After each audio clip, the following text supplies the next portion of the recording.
अब देखते हैं चेनिंग।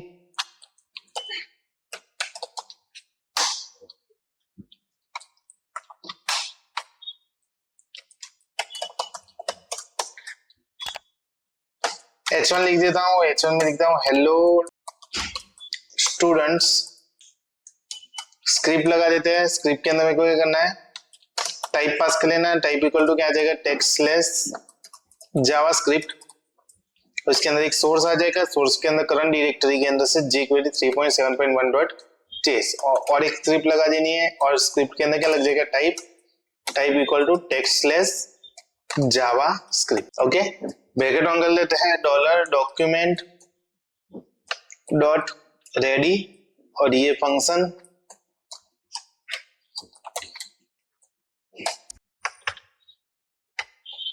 ओके। फिलहाल तो उसके अंदर कुछ है नहीं, एक बार अलर्ट देके देख देते हैं कि चल रहा है, तो अलर्ट देंगे, अलर्ट है, देखो आ गया, मतलब परफेक्टली वर्क कर रहा है। ठीक है, इसको वापस हटा देते। अब मेरे को क्या करना है कि एक बटन बना देना है। एक बटन बनाता हूं और जिसके अंदर क्या करता हूं, चेनिंग प्रोसेस। मतलब वैसे तो ये चेनिंग मतलब क्या होता है कि एक के बाद दूसरा, दूसरे के बाद तीसरा, तीसरे के बाद चौथा होता है ना, तो वन बाय वन सारी प्रोसेस एग्जीक्यूट होगी, तो उसको बेसिकली बोलते हैं चेनिंग। तो यहाँ पे मैं वही समझा रहा हूँ। देखो एक आईडी दे देता हूँ मैं, इसकी आईडी में दे देता हूँ चेन, और इसकी जो H1 है उसको भी अपने आईडी डायरेक्टली ऐसे ही डॉलर ब्रैकेट ऑन कर लेता हूँ और हैशटैग मैं किस पे क्लिक करूंगा, चेन पे। जब भी मैं क्लिक करूंगा तब क्या होगा, ये वाला फंक्शन चलेगा।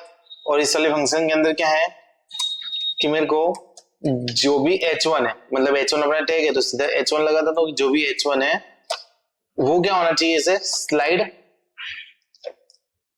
अप होना चाहिए। स्लाइड अप होना चाहिए कितने सेकंड तक, 2 सेकंड तक। तो एक काम करते हैं, इसको रन कर लेते हैं। तो देखो चेनिंग प्रोसेस जैसे स्टार्ट करता हूं, ये स्लाइड अप हो गया। लेकिन यहाँ पे क्या है कि मेरे को उसका थोड़ा CSS दे देना है तो उससे अच्छा दिखेगा, तो स्टाइल लगा देता हूं मैं। यहाँ पे स्टाइल में एक टाइप पास कर देता है, type equal to text slash CSS, और सीधा H1 के ऊपर ये अप्लाई करता हूँ। तो H1 के अंदर बैकग्राउंड कलर क्या दे देंगे, ब्लैक दे देता हूँ मैं, और टेक्स्ट का कलर क्या दे देता हूँ, व्हाइट दे देता हूँ।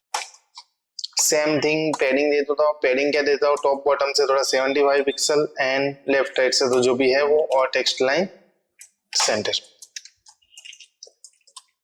कुछ इस तरह से दिख रहा है। ठीक है, अभी क्या होना चाहिए, जैसे ही चेनिंग बटन में क्लिक करूंगा तो वो होना चाहिए slide down, sorry slide up.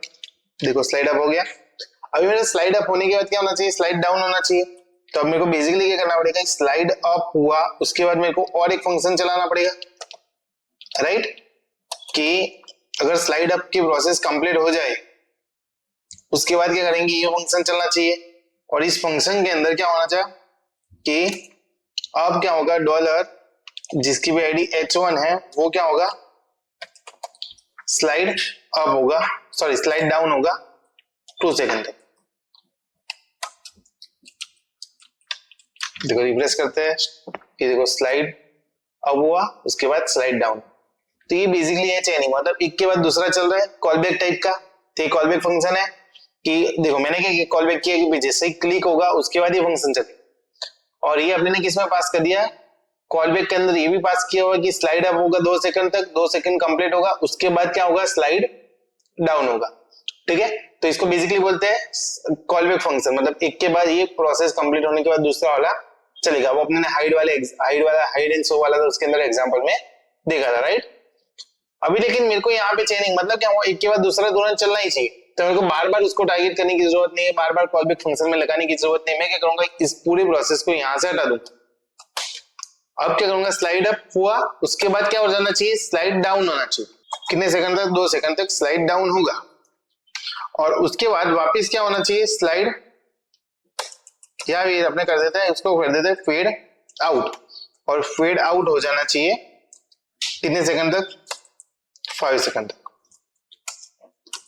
ठीक है, तो देखो ये हो गया चेनिंग, जिससे मैं स्लाइड अप हुआ उसके बाद स्लाइड डाउन हुआ और उसके बाद क्या होगा, फेड आउट।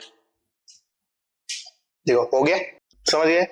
उसके बाद कुछ CSS VSS लगाना आप लगा सकते हैं, जो भी प्रोसेस है, मतलब जो आपने देखा था, add class, remove class, toggle class, वो सारी चीजें तो पता ही है ना, जितनी भी थी, हाइड करना, शो करना, जो भी है वो सब एग्जीक्यूट कर सकते हैं। तो इसको बेसिकली बोलते हैं चेनिंग। ओके, क्योंकि अदरवाइज मैं ऐसे कॉल बैक के अंदर लगाता तो क्या होता है, यहाँ पे एक फंक्शन लगता, फिर स्लाइड डाउन लगाता, फिर उसके अंदर एक फंक्शन लगता, फिर उसके अंदर एक फंक्शन लगता, राइट, मतलब 1 by 1 प्रोसेस लिखनी पड़ती।